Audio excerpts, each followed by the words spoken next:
LGBTQ stands for lesbian, gay, bisexual, transgender, queer, and just these five letters together has caused more outrage and baby rage than being called an incel by people you know are right. But what do these five letters really mean? What even is gender and sex? Why do people care so much about each other's sexuality? And why do we have these things in the first place? Is it all made up? Well, as much as I'll try to answer these questions today, all I can promise is you learning the basics. Hey, I'm not queerscient. These are questions we've been asking for a very, very long time throughout all of human history, and we've only reached the next chapter of holding our heads in confusion as everyone figures out who they want to fuck and why. Get ready for a horny, angry, out of the closet, info dumping episode of Why Aren't You Talking About This?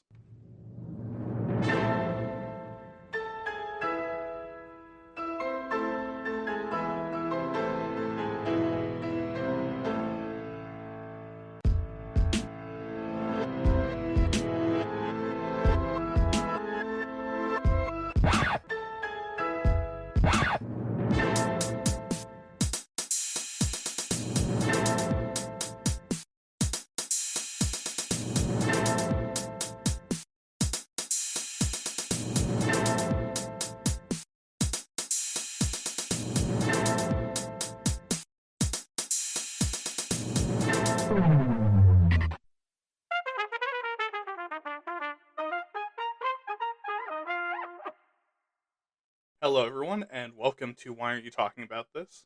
I'm William, your host, who will be your sexless sex Sherpa today. Thank you to everyone for listening and for all the hopefully positive word of mouth spread and good reviews. It means the world to me. If you're telling people this show is shitty, I still appreciate spreading the show, but I know where you live. And thank you to the one listener I have somewhere in Ashburn, despite me being on the entire opposite coast from you and all two or three of my foreign listeners. Weird and awesome that this show has so much spread. Anyways, this portion is also where I include important information that can't wait, corrections, and other things to humble myself or to announce things. But since I'm still mostly just working on these podcast episodes and haven't got any emails, that'll have to wait. In the meantime, I'll start off the show with a content warning. This week, because the focus is about gender and sexuality, I'm going to be saying stuff around it a lot more and may even be outing myself more than normal. So if you'd be disturbed by discussing sex and sexuality or hearing my voice say more of that than normal, you might want to skip this episode. Luckily, I have about 8 hours of other podcasting stuff to listen to in the meantime. But with that, let's jump right into the episode. So this episode is a pretty meaty one, especially in this section. We've got a lot of definitions and stuff to go over, so we're just going to jump right into the first part of the topic. And no, not the kind of sex I really want but I'm not getting. Sex is in your genitals and stuff. Physiologically, sex is the combination of traits in the categories of hormones, anatomy, chromosomes, and bodily characteristics that combine together to determine if someone is male or female. And I know that's pretty dense, but put simply, imagine there's a massive board of traits on sliders that when taken together as an average create male and female. But if you're woke enough or understand how sliders work, there's already a problem here. You don't use a slider when there's only two options. And what about people who have almost all of the traits of their sex, but then has one glaring difference? Like if someone's female in every way, but has a titanic hog. Well, besides being my fantasy muzzle dom, this would make them intersex, which is someone who has a significant combination of male and female traits. So now that I've said traits so many times, what are they? Beginning with hormonal traits, this would be how many of certain hormones you have in your body. And note that everyone has some amount of these, you fucking weirdos. I know some people honestly believe that female anatomy doesn't have testosterone and they don't have estrogen.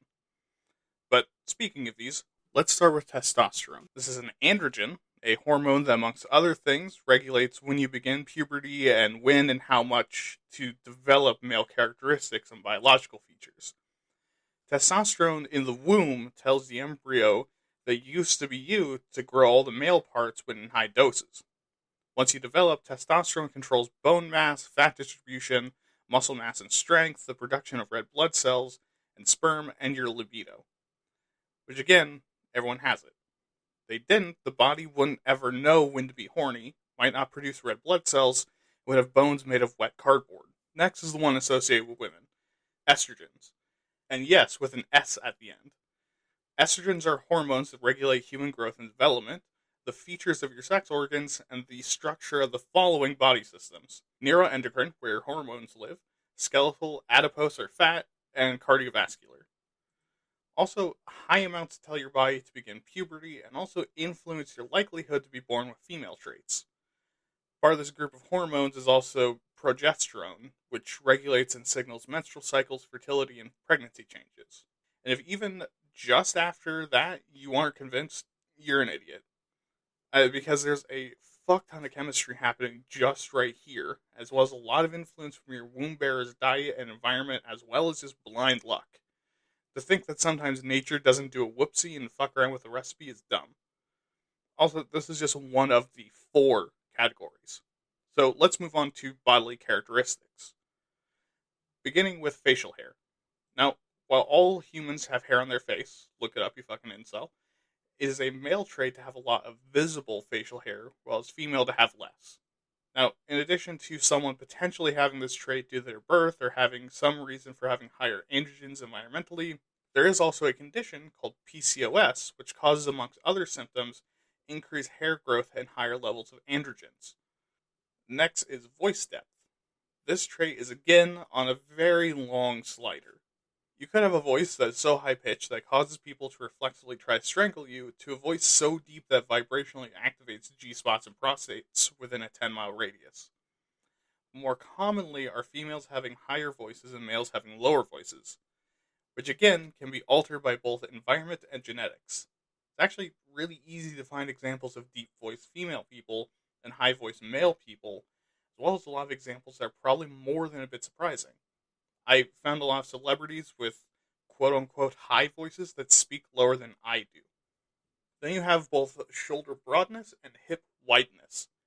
In general, females have thinner shoulders and thicker hips, and males are usually the opposite. However, again, using the sliders as an example, where do you draw the line? At what point does someone have some sexy, give me a chunk of that man meat shoulders or crush me mommy hips, and at what point is it the opposite? And what does the androgynous middle look like? And not as in the amount of fat around your nipples, but as in functioning and developed mammary glands. Now, first, this might seem like the first one or the other thing, but here's the deal. Most mammary glands don't even begin functioning until pregnancy occurs. And even then, sometimes they just straight up don't. Or alternatively, they do begin functioning, but far before someone becomes pregnant. And males can also lactate, but this is much rarer since the mammary glands in males aren't supposed to be active. So it's not actually one or the other, like everything else.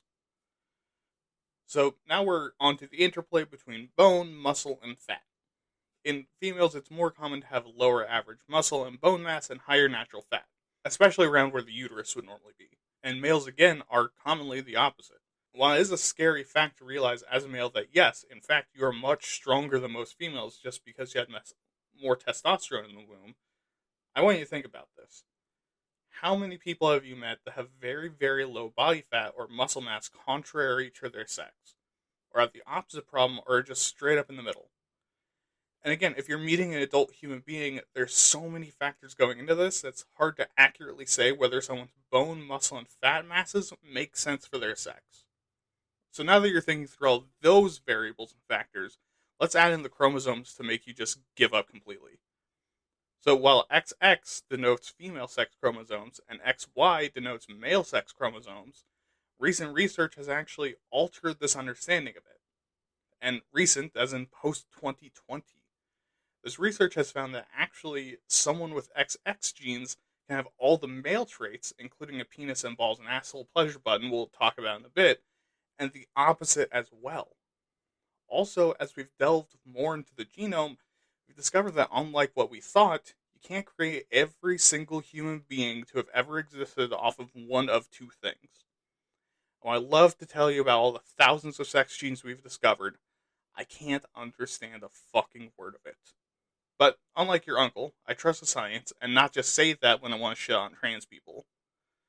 But even with my lack of understanding, the thing that came through is that scientists also don't know what the fuck is happening in there. They've identified thousands of probable sex genes, but they understand maybe 3 of them. Kind of. So there are at least like 4 to 5,000 human sex genes that do shit we don't know about that changes your parent's sex. And tell me again how you can tell someone's sex by getting your grubby old man fingers in their genitals. So now we're going to talk about sexual anatomy. This is a thing that people will claim as the determinant of sex. As we've already seen, no, it's a lot more complicated than that. So, starting with female sexual anatomy, the outside that I desperately want to touch but haven't gotten the courage to ask is called the vulva. This includes the labia, clit, which does exist, it includes the G-spot, urethra, and vagina hole, or vaginal opening if you're a doctor. That hole leads into the vaginal canal, which is the tube objects go into for pleasure or to sneak past guards in stealth games, and up the cervix, which is the barrier into the uterus.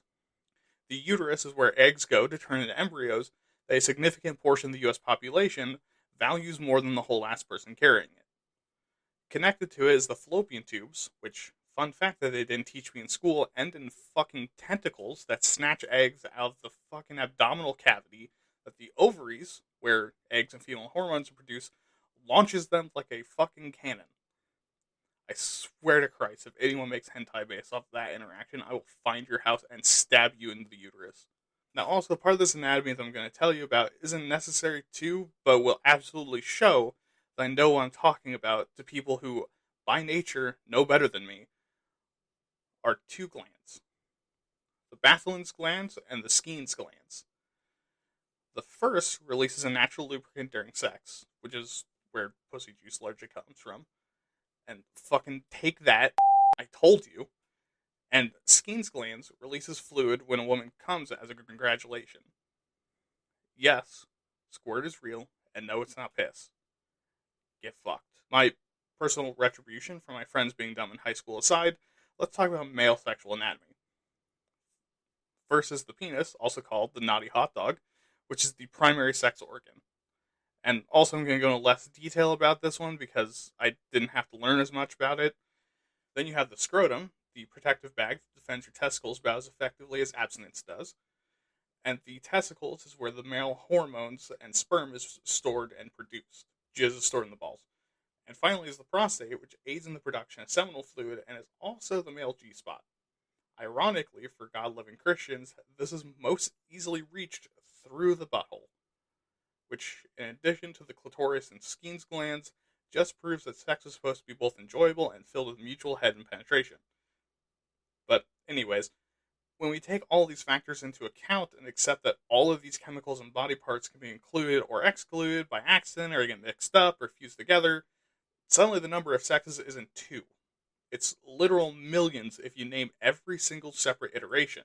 However, in the modern day, for most people, these sexes are male, female, and intersex. So with that, let's move on to gender. A gender, hold on to your ass, a gender is a socially constructed collection of physical and emotional features, values, roles in society, and specific expressions, like types of clothing and behavior. In a lot of cultures, but modern Western cultures especially, this is usually linked to sex, but as you can imagine, based on how foggy the edges of that definition is, gender isn't really something you can ascribe a particular number to. And yes, that is me saying gender is a spectrum without actually saying it, because I know that the phrase gender is a spectrum turns people into seizing meth monkeys faster than saying anything positive about OnlyFans models. And like being judgy about OnlyFans models and porn stars, I will immediately think you're an Andrew Tater Tot for being mad that gender is a spectrum. Okay, but now that I said that, why is gender a spectrum? Because, like culture itself, there isn't really a universal human idea of what it is. I mean, think. What would you say is human culture? And you can't say whatever culture you grew up in. Pretty vaguely defined and hard to do, right? I mean, even before you add the queer stuff in there or talk about what different cultures consider to be gender in general, it's kind of a spectrum. Now, let's talk about what the two genders are that we see across the Western world and throughout a lot of modern cultures. Man and woman. So manly traits in the West are being both strong mentally and physically, courageous, independent, assertive, and being a natural leader. In addition, a big part of manliness is asserting your power and dominance through signs of physical prowess, high intelligence, wealth, and fucking basically anything with a pulse and a pussy. However, because of this, things like aggression and combat are also associated with men.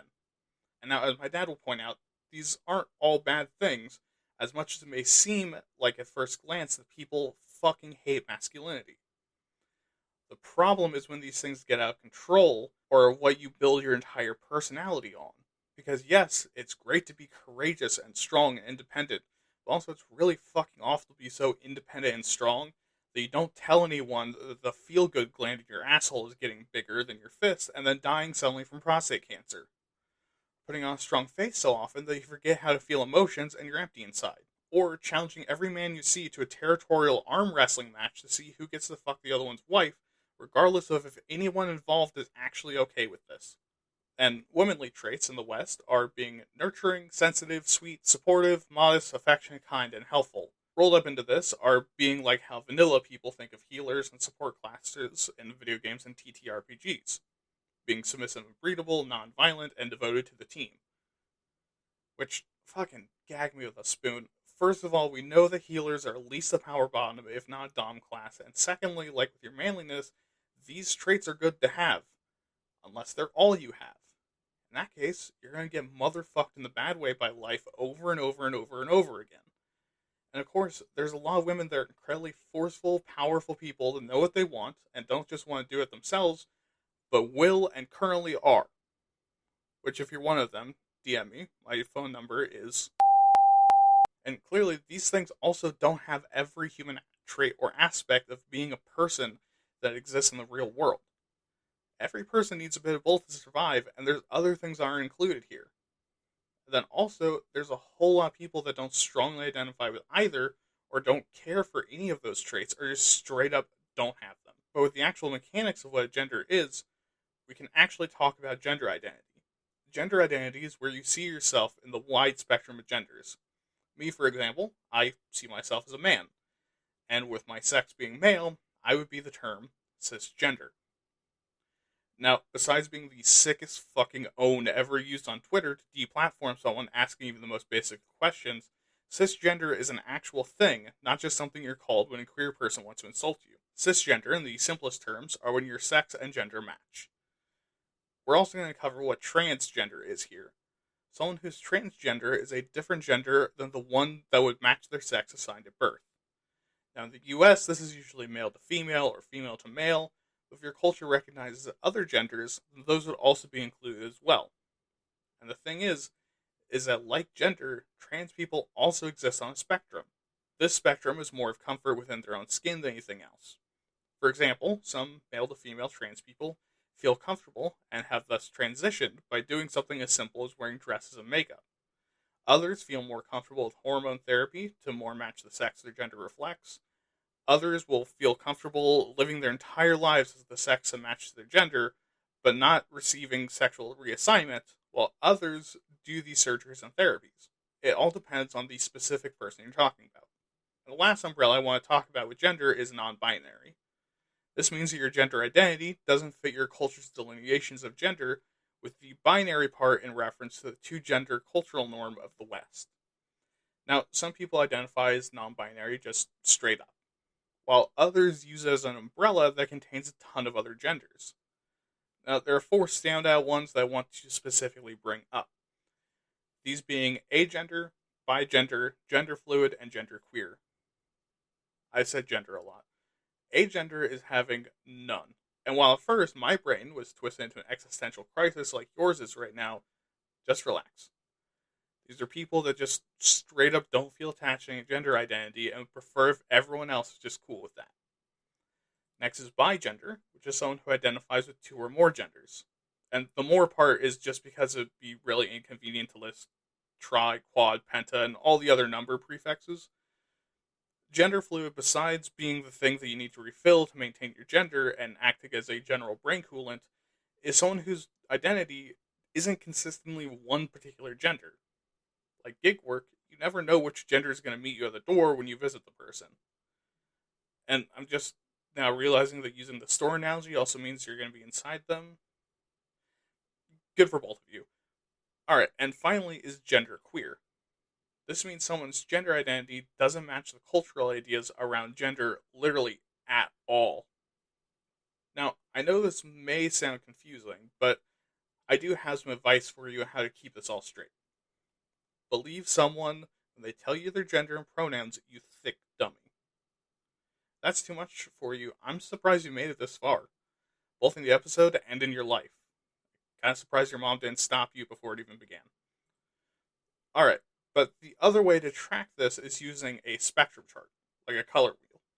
And we'll have the x-axis be masculinity and femininity, because I'm American and trying is hard, and the y-axis be how strong or weak the expression of your gender is.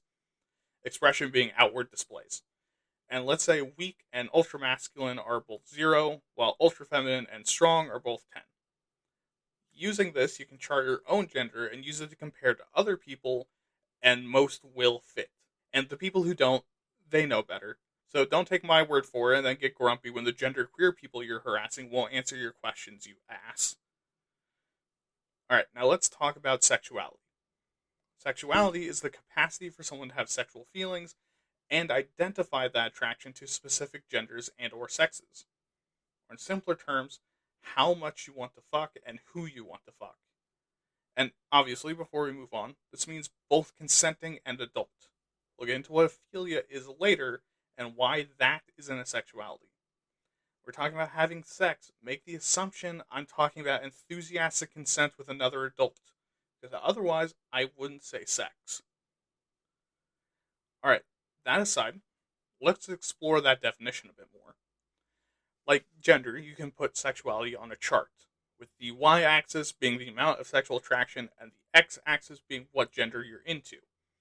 And most, if not all, people will fit on a range from 0 sex with anyone to wanting to fuck exclusively their own gender. Now, while this usually refers to just fucking each other, sexuality is a bit broader. See, it's not only about the good physical fucking, it's also the emotional, spiritual, mental, and cuddling kinds of fucking. Or in other words, your romantic, physical, emotional, and spiritual attraction to the person, not just wanting to smash your bits together. Which is why someone who has no sexual attraction whatsoever can still want to cuddle with and smooch and also marry someone of a particular gender. And look, as someone who's incredibly sexual, I know, who could guess, that's a hard thing to imagine. I'm also not going to be a judgy asshole because I know people can be different from me. So, with that understood, let's talk about specific categories on this chart. So first, as you go up and down the y-axis, like you're practicing butt stuff, you have the differing levels of sexual attraction. On the bottom third is allosexual, which means to have sexual attraction. The next third is demisexual, meaning you have very little or a very slim band of attraction. And finally, the top third, fittingly completely off the chart dick, is asexual, someone who has absolutely 0 sexual attraction. Now, across the x-axis are different levels of gender attraction. So if you're only attracted to another gender, in particular one other gender, you're heterosexual. And the middle third is both pansexual and bisexual, who, while filling the same spot like a racist socialist and a woke capitalist on the political compass, end up here for different reasons.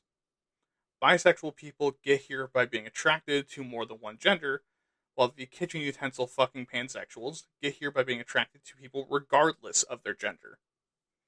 And on the far end is homosexual, being attracted to exclusively people of the same gender as them.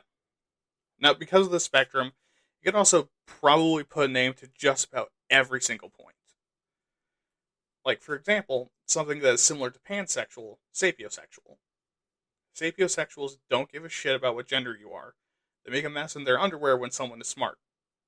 Which explains why I've never encountered a sapiosexual, because they become so dry and soft they stop existing.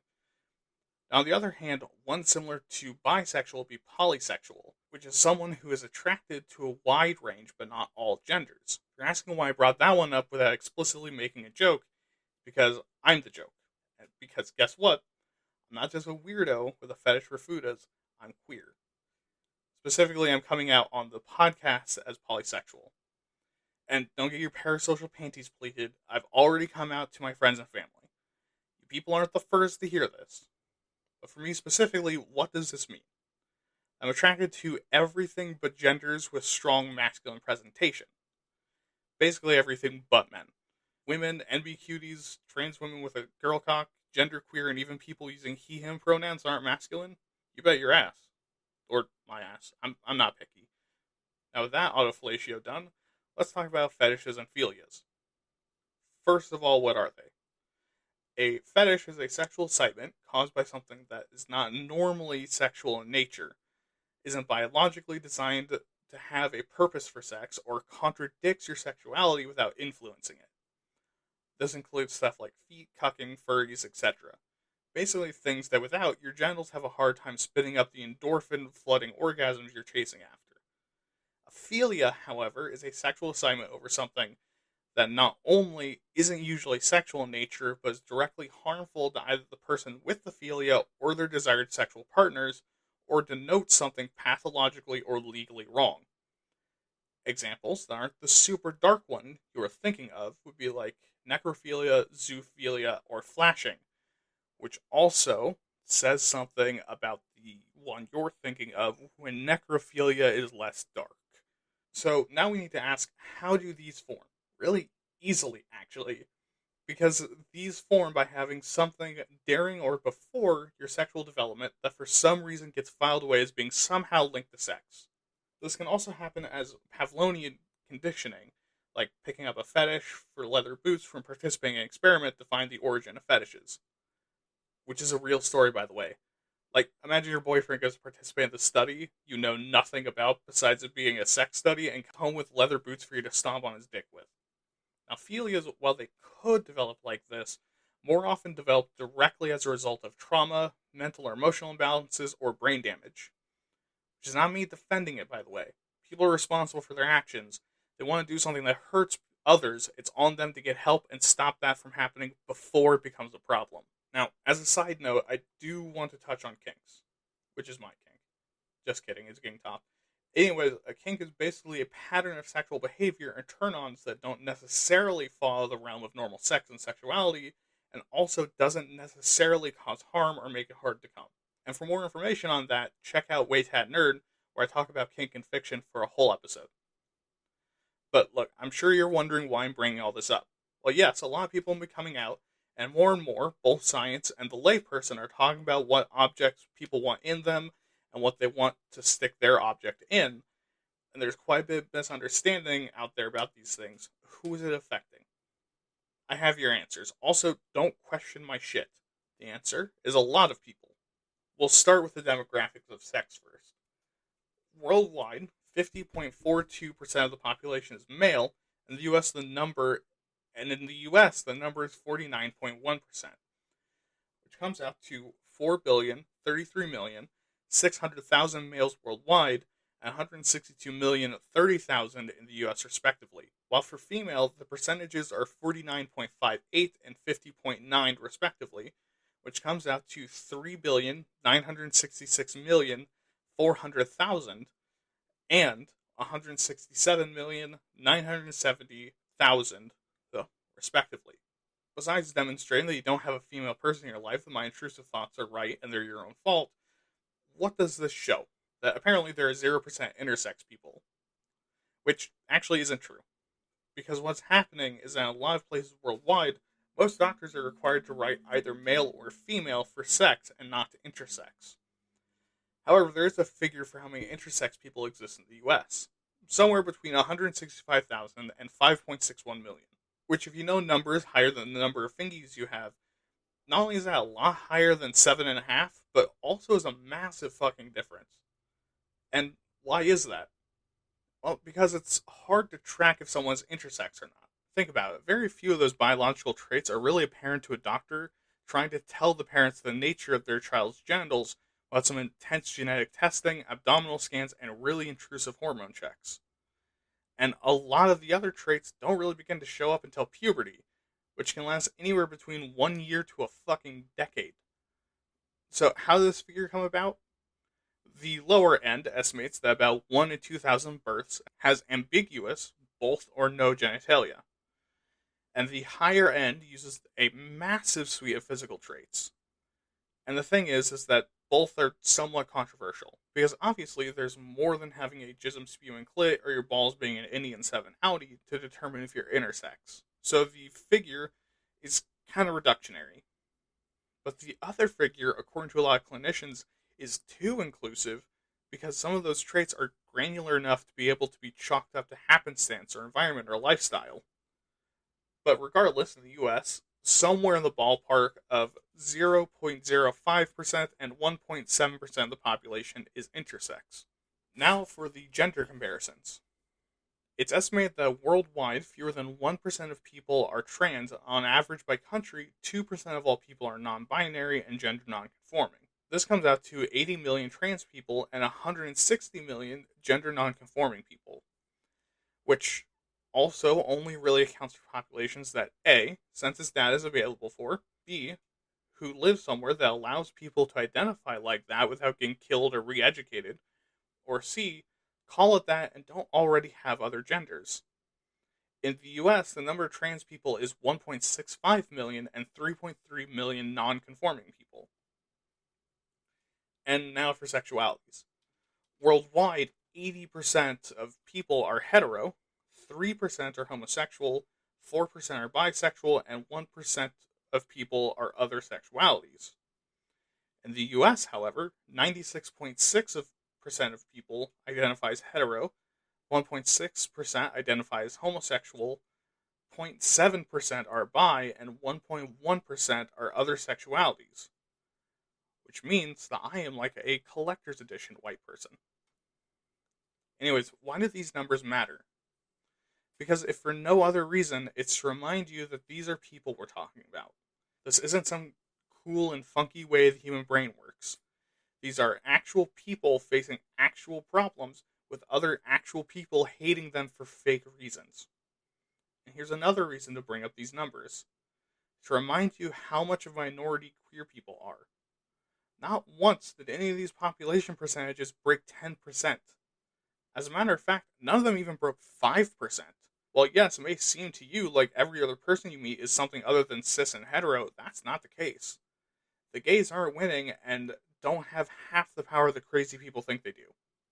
The world isn't turning gay, and whatever government you hate the most isn't poisoning the drinking water to make more of us. Anyways, let's talk about the history. And we're starting with the first moment an ape shaped almost enough like a human to not make it weird to jerk off to fucked another one. And no. Instead, we're starting with the question of where being anything but a cis breeder comes from. Unsurprisingly, this question for the origin of homo, bi, and aheterosexuality has very, very old roots. Rather than talking about that, we're going to talk about another spectrum. A theory spectrum. Now, unlike the other spectrums we talked about today, this one is a gradient thing most people assume is a spectrum. Now, on one end of the gradient is the theories that basically come down to human sexuality being some profound creation of evolution that is created with purpose beyond our wildest imaginings. On the other end of the spectrum is the really mundane, shit's weird up there, bro. Sometimes the brain's just a little fucky. But before I get into it, remember, we don't fucking know where this comes from. As a matter of fact, we probably know less about the origins of human sexuality than we do about sex genes. Okay, so what's the argument on the profound end? Basically, that every sexuality, gender nonconformist, and intersex person serves a purpose because if they didn't, we would have evolved out of it. So, for example, having a certain population of gay and asexual people reduces the number of breeders in the tribe while keeping the number of adults high enough to do shit. Also, they can care for orphans because, remember, early humanity was a fucking shit show. And having trans, gender fluid, NB, and intersex people allows for that human tribe to gain the benefits of both sexes or all genders without assigning someone to only one of them. And also, queer people means that the community is more harmonious because, like other social animals with gay members, they reduce sexual competition. Now, this theory has a lot of detractors, as you can imagine. First of all, this implies that everything humans have ever developed has a purpose. Which, look, if you believe that, look around you.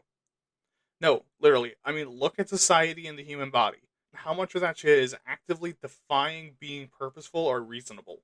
But another issue is that, hey, queer people can still have kids. Be it the 1950s way, where you just pretend to not be gay and imagine you're fucking a dude while getting your wife pregnant for the 4th time, or that you didn't realize you were queer until you had kids. Or alternatively, your flavor of gay doesn't take you out of the mating pool. which is also the name of the swimming pool I totally have. And there's another problem with this. The assumption that in prehistory, before writing or metal or walls, the people had hard and fast gender roles. In fact, there's evidence that the origins of gender roles were actually just looser than your hallway butthole, meaning that a tribe wasn't just absolutely fucked if a man died and created the pressure to have trans people instead. And also, how do you explain literally half of all sexualities if they're meant to reduce sexual competition? Assuming polysexual was a thing back then, and my particular flavor of it, that lucky caveman is fucking and getting fucked by almost everyone. But on the far end of the gradient is that, hey, the brain is complex. Weird shit happens sometimes. I think about it. Your brain is a lump of fat that looks like a chewed up piece of gum that's conducting enough electricity to light up a light bulb.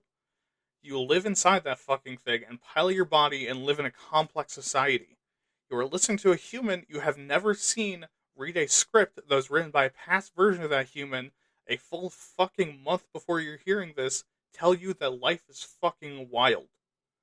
None of this makes any fucking sense, and so yeah, sometimes the light bulb pudding wants to feel another peen wielder's balls deep in your holes.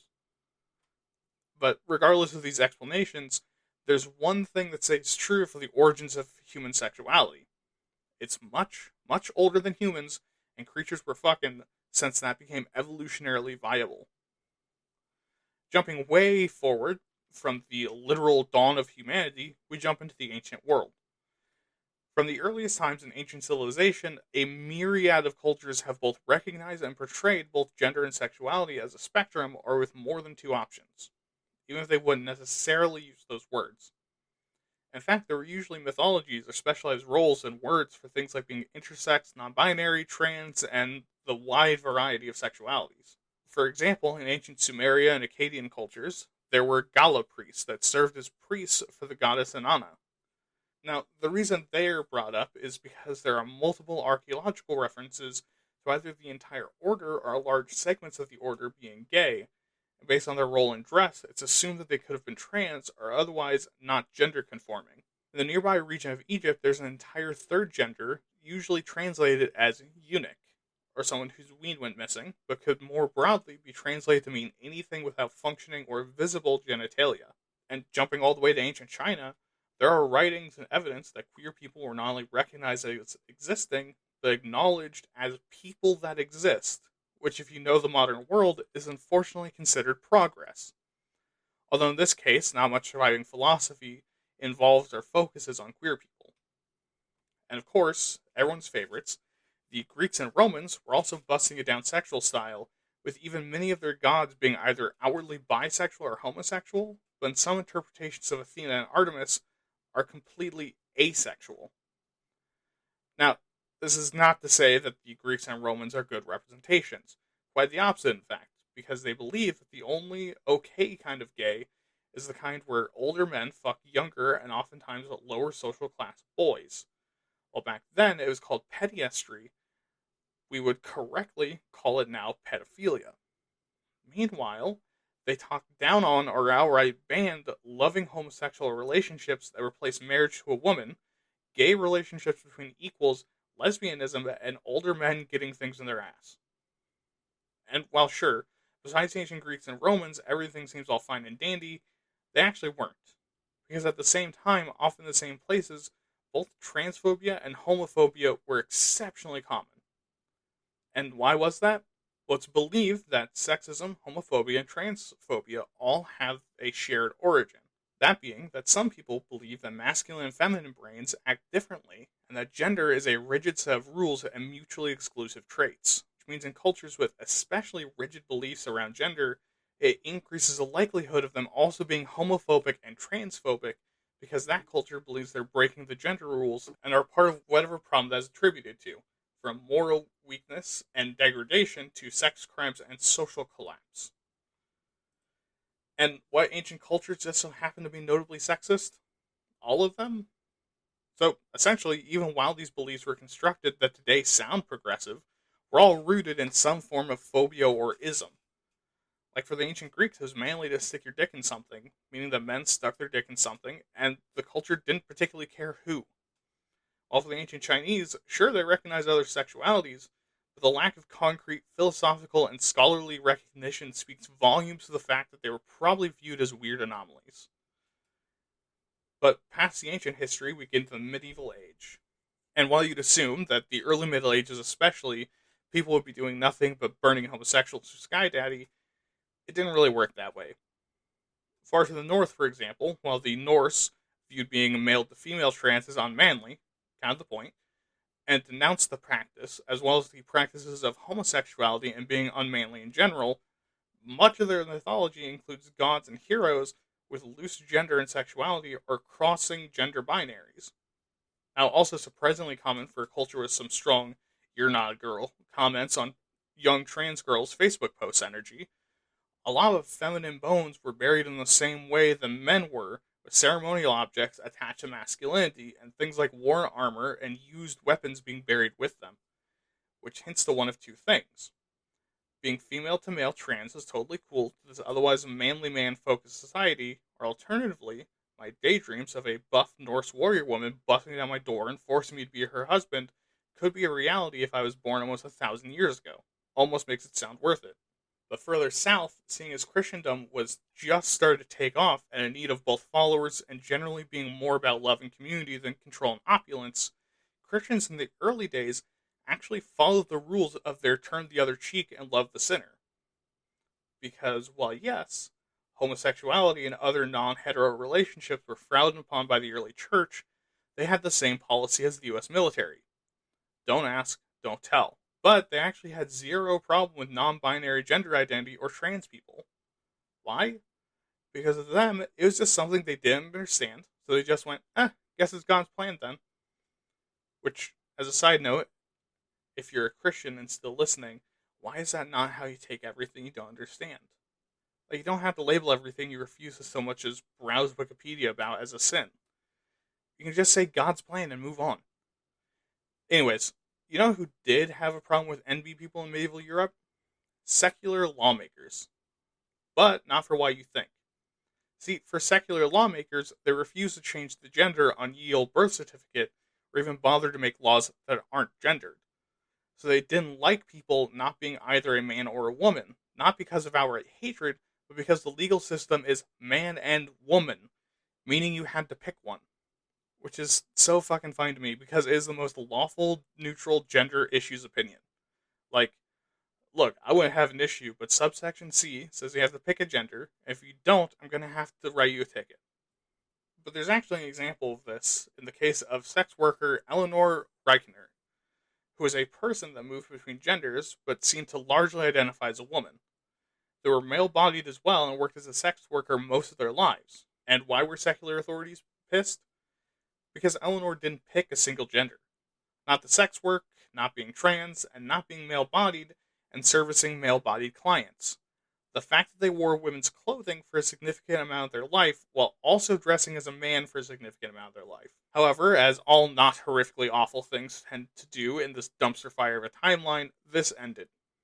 In the 13th century, as the Christian church became much, much more powerful, they began to become a lot more strict about their beliefs and who were allowed in. This included kicking the European Jewish out as much as possible, and strictly disallowing any kind of sex that wasn't hetero, and if you weren't fucking, you better have sworn to Christ that was a vow of celibacy and not this asexual shit. They also in this time banned non-binary presentation, apparently deciding that God's plan had changed. This only got worse through medieval European history and into the Renaissance, where the church grew powerful enough to even say that some people weren't even allowed to exist anymore. Important for this episode, this meant that people who weren't strictly masculine or feminine and stayed that way were considered sinful. And in the East, around the same time, the Qing dynasty takes power in China. And while they did great things for the poor, check out the poverty episode, they did terrible things for anyone not straight. They made massive moves to make homosexuality not only censored, but suppressed, as well as immoral and illegal. Into the 1790s, the focus and concern of the discipline of psychology became to find criminals and punish them, as opposed to, understanding the human mind and making people more satisfied with their lives. Not that we're doing that today. Today we do have some of that, but most psychology is practically applied to make you buy things rather than help you. Anyways, this made homosexuality even more disdained in the West as it became a medical condition to be cured rather than just a thing that people are. Now, surprisingly, while most Western nations were banning homosexuality and treating it as a criminal offense, France was doing the opposite.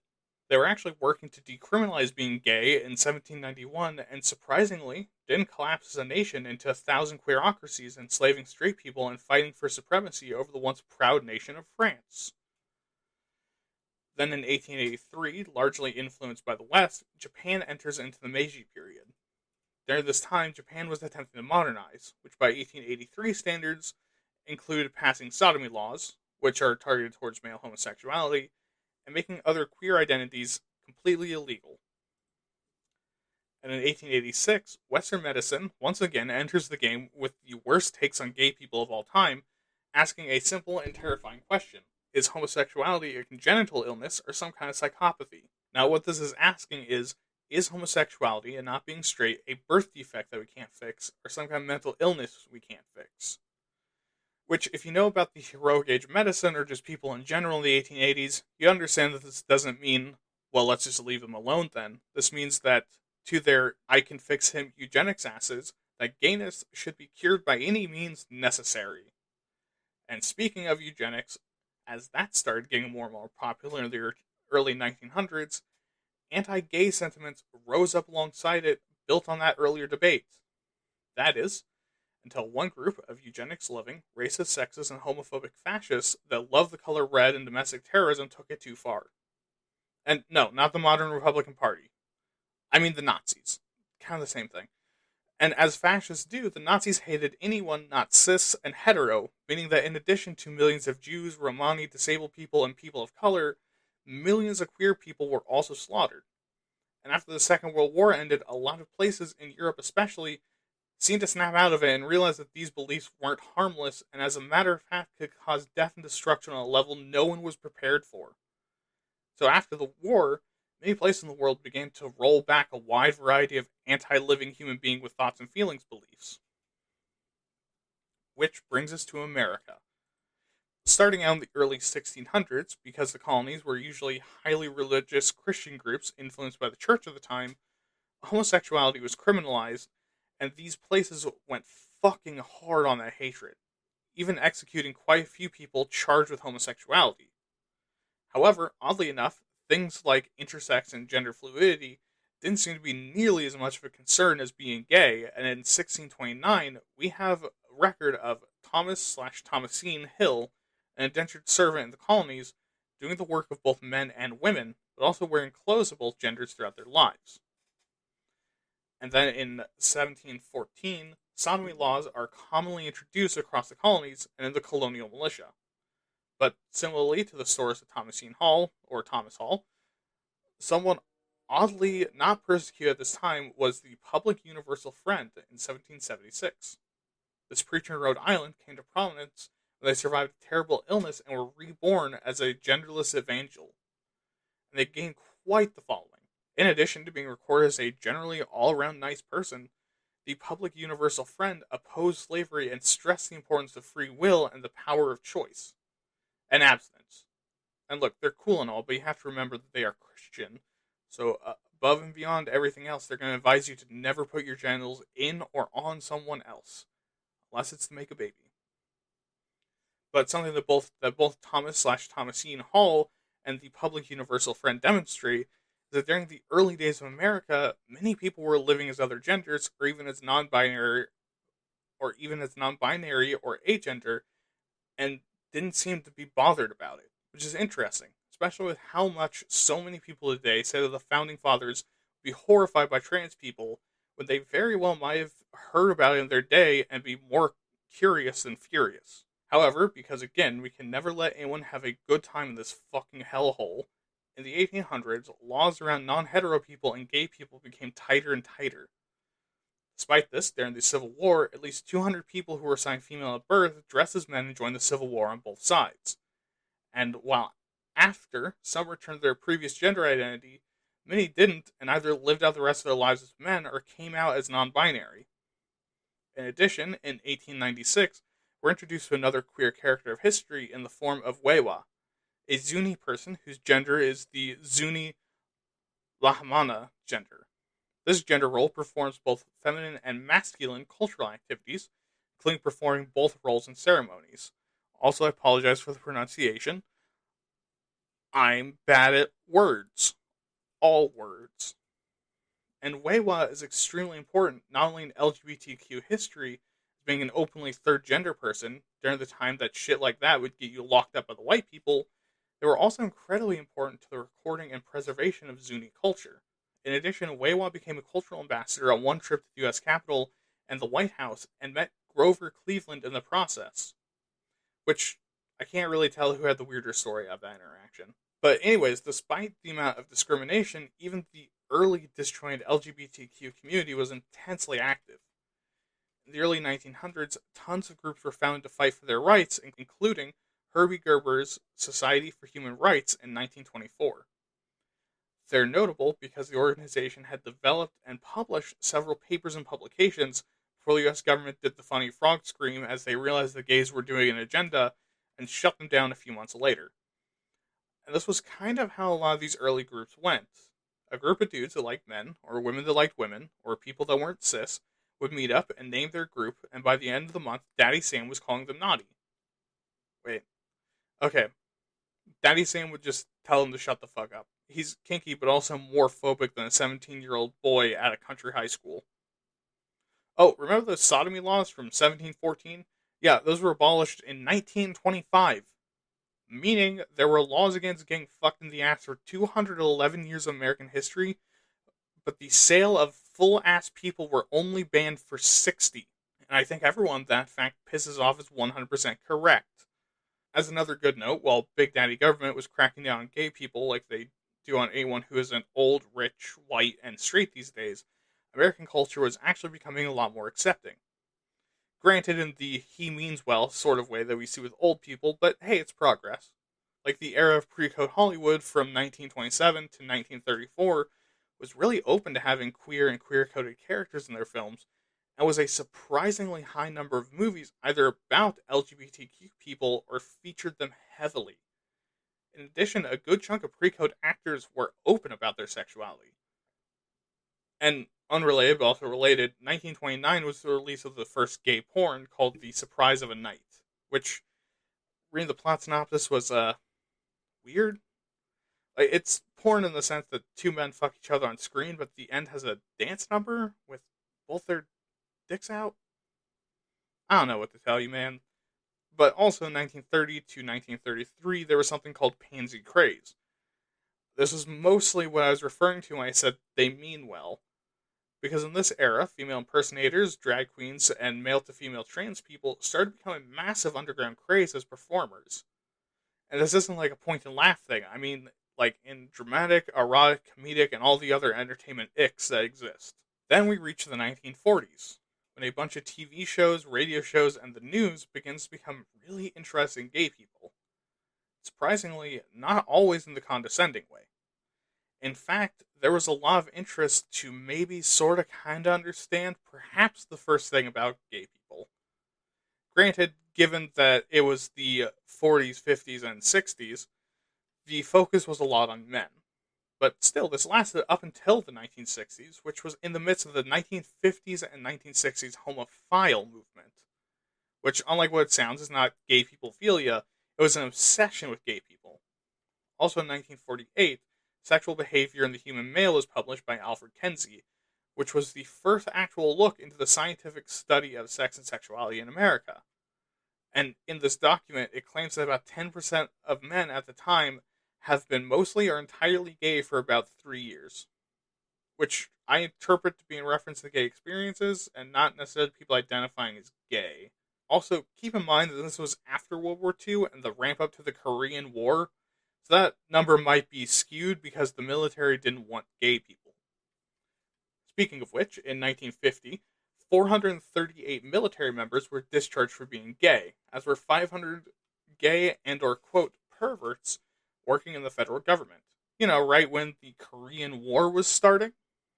Man, it's almost like being homophobic is really bad when you're trying to fight a war.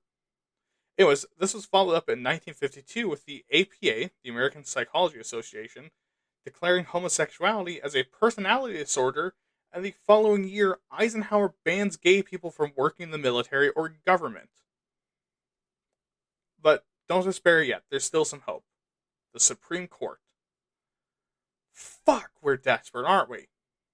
Like, regardless of how they've been acting lately or up to a decade, at this time, the Supreme Court actually kind of cared about, the spirit of the law and using it to protect people's rights and all that. So in 1958, the Supreme Court ruled that the gay publication One Inc. isn't obscenity and is protected under the First Amendment. So good on you, 1958 Supreme Court. I'm sure you didn't have your hands in anything immoral or otherwise problematic.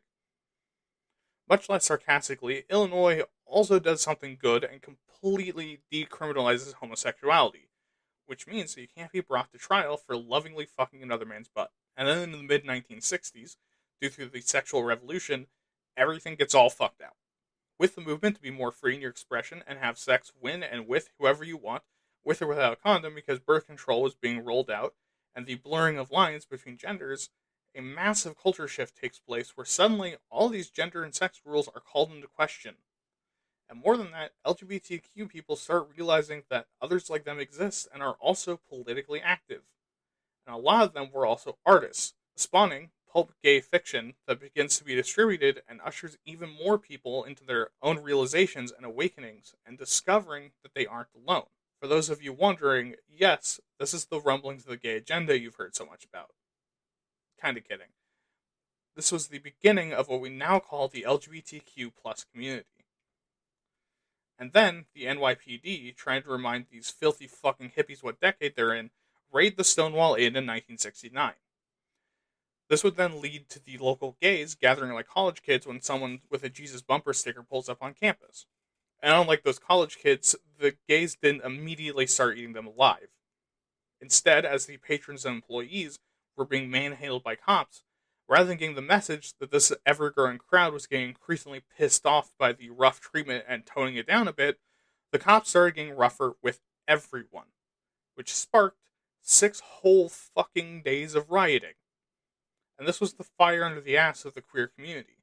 Now they were organizing, which is the scariest thing for conservatives to hear about a minority. And in 1970, the first gay pride parade was held. Of course, not to be outshined, in 1973, Maryland then bans same-sex marriage because for some reason, Maryland doesn't already have that one on the books besides being the worst parts of the Northeast and the Deep South. In the same year, the APA removes homosexuality from the list of mental disorders. Mind you, a whole 21 years after adding it. Unfortunately, because again, this is the worst fucking timeline and minorities can't have one fucking thing, the newly elected Harvey Milk was fucking assassinated on November 27th of 1978. And while tragic, this served as yet another catalyst for the queer community to rally to, and is the source of the original pride flag, being designed by Gilbert Baker, inspired by Harvey Milk. Notably also, Gilbert Baker didn't copyright the flag, and instead began to create and distribute these flags that are now the United Pride symbol. Additionally, in the 1970s and 80s, trans advocacy groups began to pop up a lot, most notably being Female to Male International. However, also during this time, seeing as second wave feminism was in full swing, there were also, of course, debates among feminists about the place of trans people in their ranks. Unfortunately, a lot of these women groups turned away from their male to female membership and focused down on the woman-born woman policies meant to protect quote-unquote natural women. Luckily, third wave came along and ripped their asses a new one for that, but that isn't for a while. And in 1981 as well, the CDC finally published its first AIDS report and actually admits that this is happening. A disease that, mind you, had been ravaging communities for the better part of a decade, the LGBTQ community especially, because of a lack of information on the disease. And surprisingly, Ronald goddamn motherfucking Reagan in 1987 does something unexpected. Recognizes the AIDS crisis and its effect on the communities it's ravaging. Which, even just from the times Reagan has appeared on the show before, discounting anything else you know about him, it's kind of surprising, right? This is followed up in 1990 by President Bush signing the Ryan White Care Act, a federal program to help people with AIDS. And then Bill Clinton came to office. Besides admitting to having smoked weed, playing the saxophone on TV, and getting blows at work, this guy wasn't nearly the cool and hip new blood he's been made out to be since his presidency. In '93, he introduced Don't Ask, Don't Tell, which is a military doctrine saying that gay people can't fight in the military, but that if Daddy Sam doesn't know explicitly that you like getting some same-sex suck and fuck action, then Daddy don't care. This is followed up by supporting the Defense of Marriage Act in '96, meaning the feds couldn't recognize the relationship of same-sex couples. And on November 28, 1998, the LGBTQ community would unfortunately have another reason to rally. Rita Hester, a trans woman, was murdered in her home. Not only was she misgendered, but also poorly described by and reported on by news outlets, but also the police. In response, the community once again rallied, and a mixture of rage and grief held a several-night vigil. Like Rita herself, the vigil was poorly reported by local news. In response to all this, the trans community around her launched a website, Remembering Our Dead, which is now at this URL. tdor.translivesmatter.info, and beginning the Transgender Day of Remembrance on November 20th. And we're going to have a moment of silence now.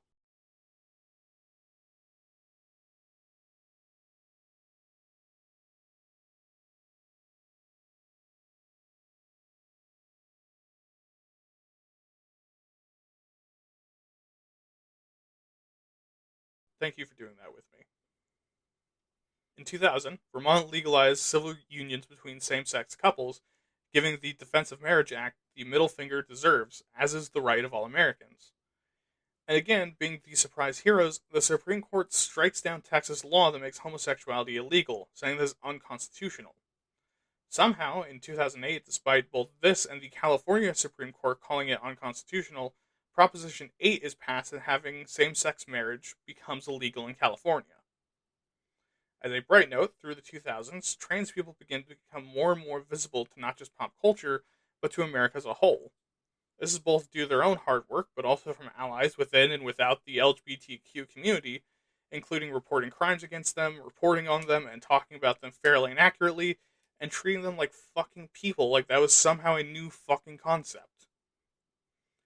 In the 2010s, the Girl Scouts and Episcopal Church both rescinded their ban of trans girls in their organization.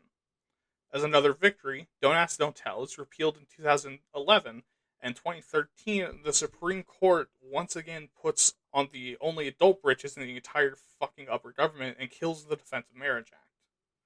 Hopefully with a backbreaker into a pit of barbed wire. 2 years later, they lay their cock on the table and tell the South to suck it as they slap down all same-sex marriage bans. This is followed by, in 2016, the Obama administration issuing protections to trans students to express their identity and allowing trans people to serve in the military. And of course, because this is the bad timeline, Trump Me Daddy immediately removes these protections in 2017 because why the fuck can anyone have a good thing even once? Luckily, in 2020, finally the Supreme Court does something that isn't fucking people over by ruling on Bostock v. Clayton County, confirming that your employer has no right to know if your gender presentation matches your grundle, and they can't fire you for what you wear or who you fuck off the clock. Finally. And that catches us up to the modern day. Let's go to the modern issues. And before we really get into it, I'm going to drop a little spoiler. So, because we're going to cover feminism in about a month or so, I'm not going to talk about the issues facing women and things like the gender pay gap. Because it would be kind of weird to cover an episode that is mostly looking at gender and sexualities when they're queer and not bringing it up in the episode about women. Fair? I'm going to assume you said fair back and keep going forward. So then, what are the primary problems facing the LGBTQ community? Well, the two biggest are discrimination and disbelief. And while to some of you this might seem like some pretty narrow problems in comparison to other groups, keep in mind that these are two umbrella terms. So let's start unpacking them with the disbelief category. And this one is going to be a little hard to get consistent numbers on, but basically this umbrella topic is all the different ways that people say, "You want men inside you?" in a flabbergasted amazement. This includes things like believing gay people just simply don't exist, to believing it to be pathology, to even just simply not understanding what any of this shit means. And why is this a problem? Well, because if this person is just genuinely dumb or ignorant of what's going on around them, they become very, very easy to influence. And here's going to sound more right to someone that doesn't understand what gay is. Someone like me saying it's real and complicated, or someone saying it's Satan's lies to make your son want devil dick up his ass so Satan can fishhook him into hell by his asshole. Which, unfortunately, is an actual argument that I've heard from someone who has clearly never had anything in their ass. And if someone doesn't want to believe gay people are real, or take the very real figures of rampant mental health issues and use that to call being in the LGBTQ community a mental illness, then starts to lean into our second category of discrimination, because these fucking assholes will assume that's something to cure and not just a silly little goof the human brain does. Which is why gay conversion camps and parents screaming angrily at school boards that their kids won't learn any of this queer shit exists. Because they view being part of this community as something bad. Which leads directly into discrimination. Now, since this is a broad topic, we're going to break down the discrimination into categories. Beginning first with the general skepticism and misgendering category. Only 44% of Americans believe it is important to use a trans person's new name, and 34% thinks it's important to use their pronouns. 22% and 21% respectively think that they are kind of important. 18 and 36% think they aren't important, and 12 and 18% intentionally don't try. And why am I using these stats? Because while trans people are a small slice of the LGBTQ community, and the rate of discrimination against them is actually substantially higher, it's rarely orders of magnitude higher, meaning that you can extrapolate at least a tiny, tiny amount of the active ignorance towards other community members. And the other reason I'm putting these stats here instead of grouping them with the general disbelief is because this is an after-school special. Listen, everyone listening at home, if someone tells you something like their gender identity or sexual orientation, you can take them at face value. Even if you don't believe it's real, which you're fucking dumb, the socially acceptable and polite responses say, okay, and move on. Why? Because every other time someone tells you a fact about themselves, or says something in public you could disagree with, is it your job to disagree? If you answered yes, the reason you're lonely is because you're an asshole. If someone tells you their pronouns and you decide, nah, that looks like someone who'd have a pecker, what are you gaining besides imposing your douchey will on someone and reaffirming the exact reason why your kids don't talk to you anymore? Like when someone tells you something that you don't believe in social settings, just nod and move on like a person that lives in society, for fuck's sake. Doing this is discriminatory because you're telling someone that a core part of their identity is wrong, and for no reason too. Alright, but with that said, let's just start off with how many people are discriminated against in the community. As of 2020, 36% of all people in the LGBTQ community report being discriminated against.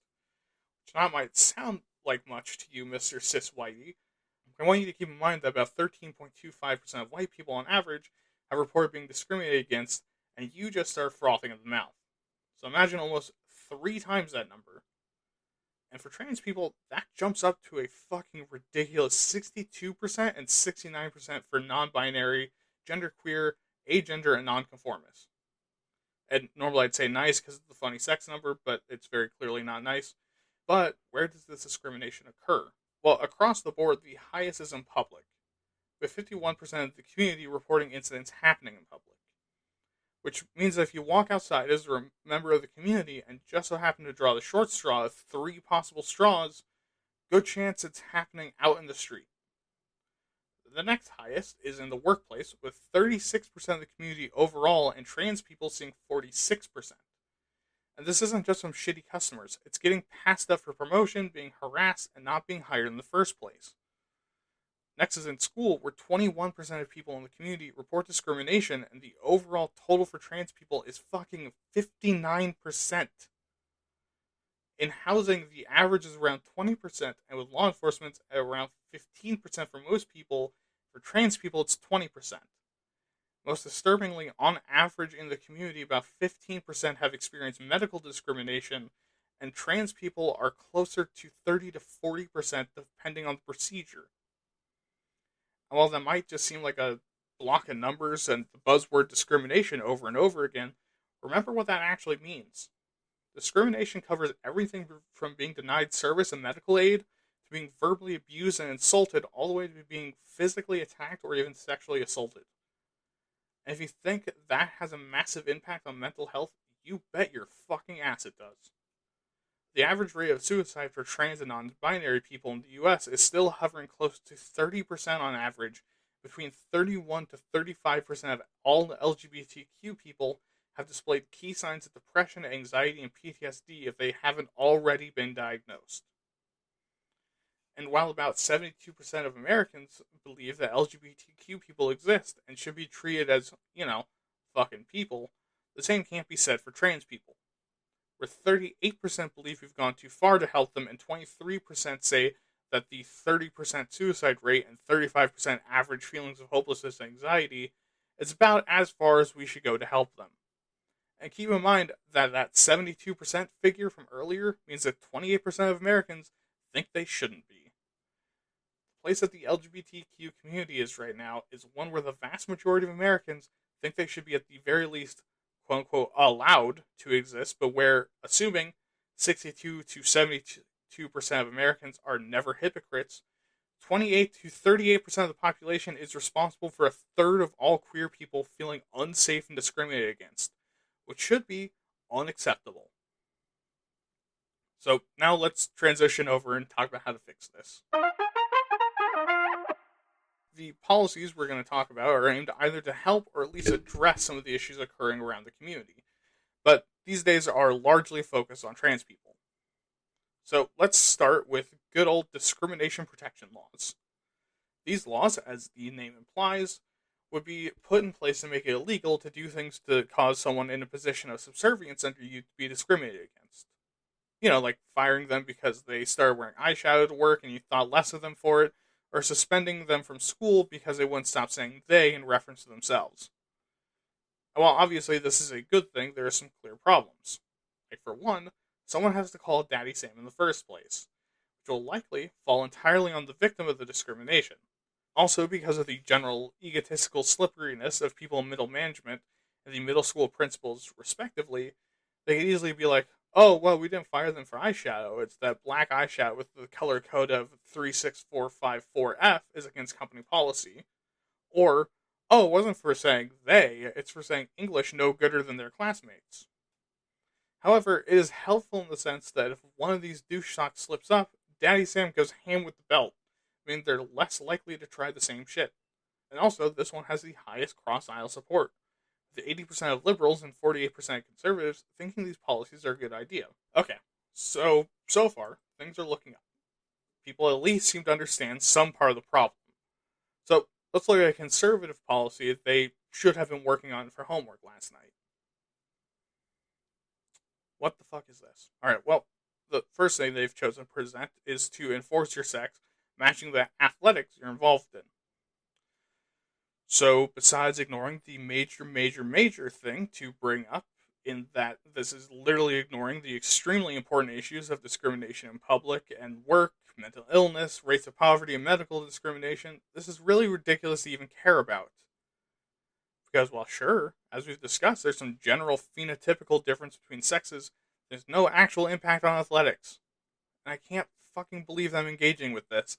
I'm a pasty, unathletic dude arguing by 4+ degrees of separation with other pasty, unathletic people about how sports and athletic events work.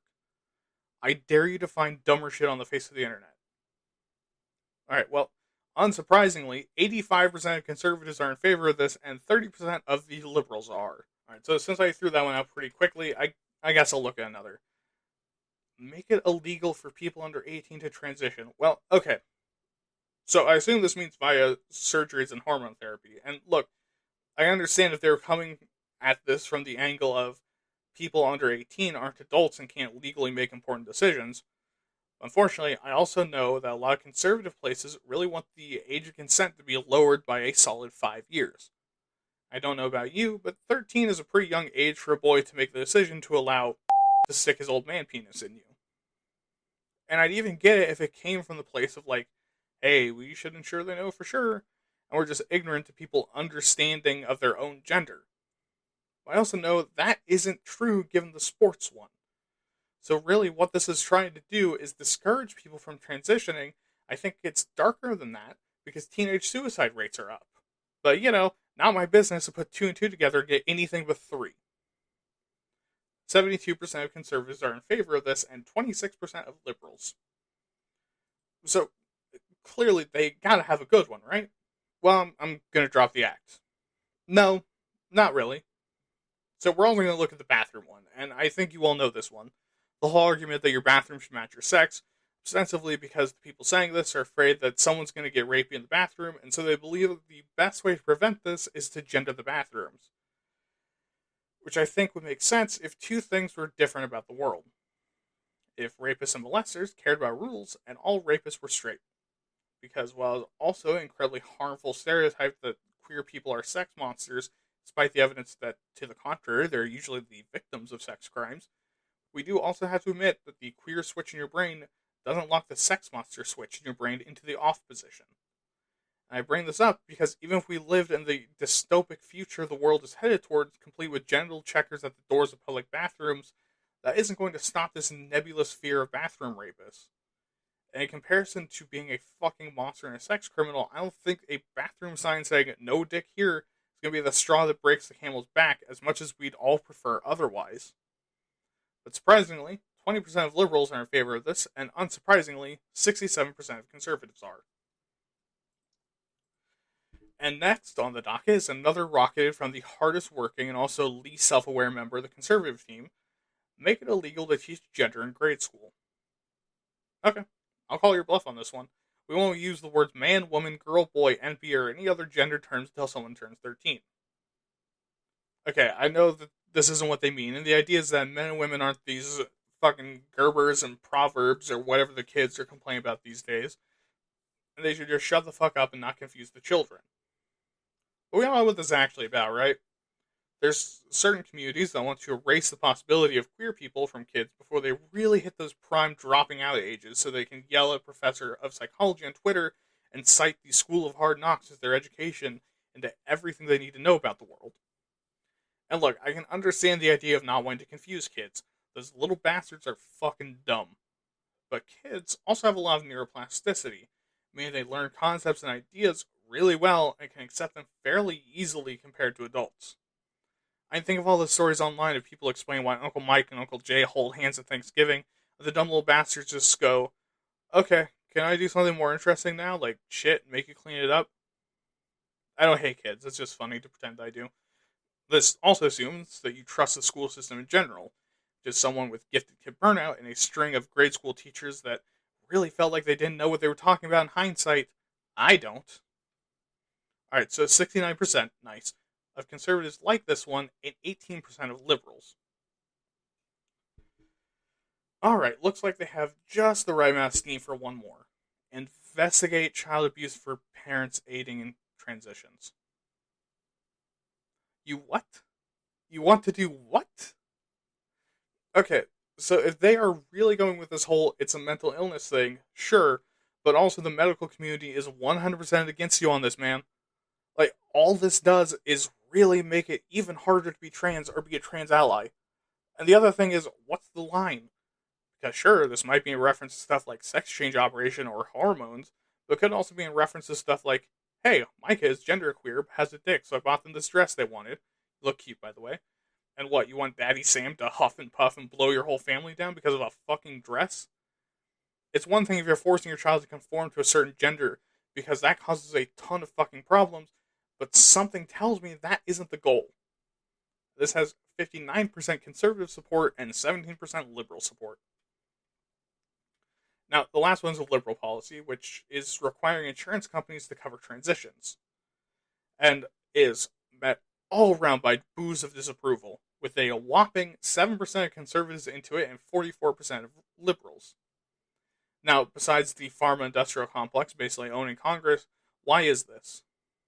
Well, because there's still, for some reason, a debate in politics that queer people exist, despite everything else saying that they do, so anything that uses the words non-binary or transgender has to be checked over the fine-tooth fucking comb like someone vaguely Middle Eastern in an airport.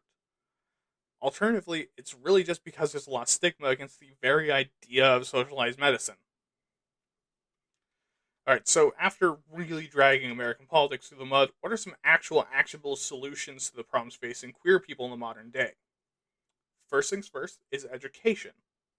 I mean, put simply, the more people know about a topic, the less they react like those videos of zookeepers give their primates a panic attack, they stuff tiger plush, and the more they realize that queer people are literally just people until it's sexy time. And even then, like normal people, the only difference is what they want to look at while they orgasm. Now, how do you even go about educating people? Sound therapy, where they're in a pure white room and you just repeat over a speaker and over again until they crack gay people are real and they're coming for you? No, Jesus, fucking freak. You show them that queer people are people by introducing them to queer people. This can either be in a setting like a school classroom where students can freely interact with queer peers, or it can be by showing fully grown adults examples of queer people being normal. This podcast doesn't count. My personality makes gay people homophobic. As part of this education, it's also important to teach people how to interact with and treat people different from them. Because the thing is as someone who snuck into a friend group of largely straight men, gay people make them uncomfortable in the same way that white people feel uncomfortable around people of color. It's not a consciously homophobic or racist thing, it's just that they see a difference and their brain doesn't know how to deal with that yet. It takes time for the brain to adapt to see someone that is different, and it's important to stop being ashamed of it and teach people how to work through that sensation. The next step in fighting the problems with the queer is to continue to fight things like sexism and racism in every way we can. Because, like we touched on much earlier, the roots of transphobia and homophobia is the same as the root of sexism. That being a high cultural demand for specific gender roles. Besides racism being bad and you should be fighting it anyways, homophobia and transphobia are also rooted in xenophobia, a mistrust in things and people that are unfamiliar. And culturally breaking down those barriers will also help people to have genders and partner preferences you're mad about. Alright, so let's say you have the groundwork for all of that and you're ready for the next step. Well, you then let Daddy Sam step in with his flogging paddle and tell everyone to chill the fuck out. By passing and drafting anti-discrimination laws against discriminating by gender identity, gender expression, and sexual orientation, you force companies, the government, and organizations like schools and nonprofits to follow the rules. And how is this? Because if you require anti-harassment and anti-discrimination policies, not only can the person being discriminated against blow the whistle on it, it also means that their peers and potential customers or other outsiders are more likely to step the fuck up.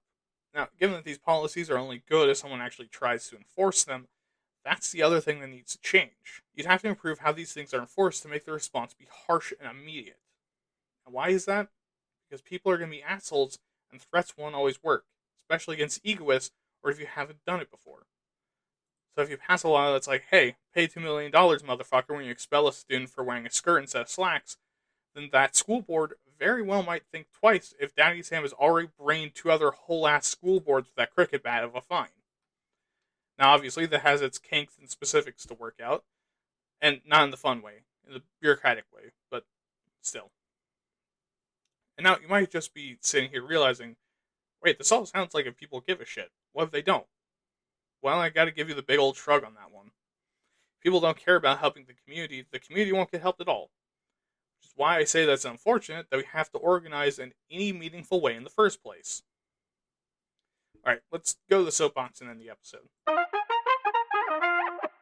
As a newcomer to the LGBTQ community, being someone that only recently came out of the closet and really realized I'm not straight, I gotta say that doing this episode has really made me feel like I'm actually part of the community. And it's also made me realize how lucky someone like me is. Because I'm straight passing and cisgendered. Being someone who knows queer people, and some that are gender fluid and non-binary, that is incredibly rare. It's also rare to have such a supportive family and friend group that sticks with you through these realizations about yourself. It's also incredibly depressing and frustrating to see people respond to us how they do. Honestly, less for me and more for everyone that can't pass. I wish from the bottom of my heart that we as Americans are able to defeat this wave of horseshit and become not only more accepting, but are actually understanding. Because so far, as we've seen over and over again from the government, swarms of mouth breathers, well-meaning dummies, and other organizations, there isn't much besides a begrudging idea that maybe, just maybe, we exist. that even if we do, it's not like we actually have it rough. Or, barring that, it's not like we're actually capable and sane people anyways. And unlike other weeks, I super duper don't have a solution. Unfortunately, I don't think we're ever going to be able to destroy the misunderstanding and violence against queer people until these people give a shit. Besides educating people we can, no one else is going to even try. But on the good side, I can say that things are getting slowly better.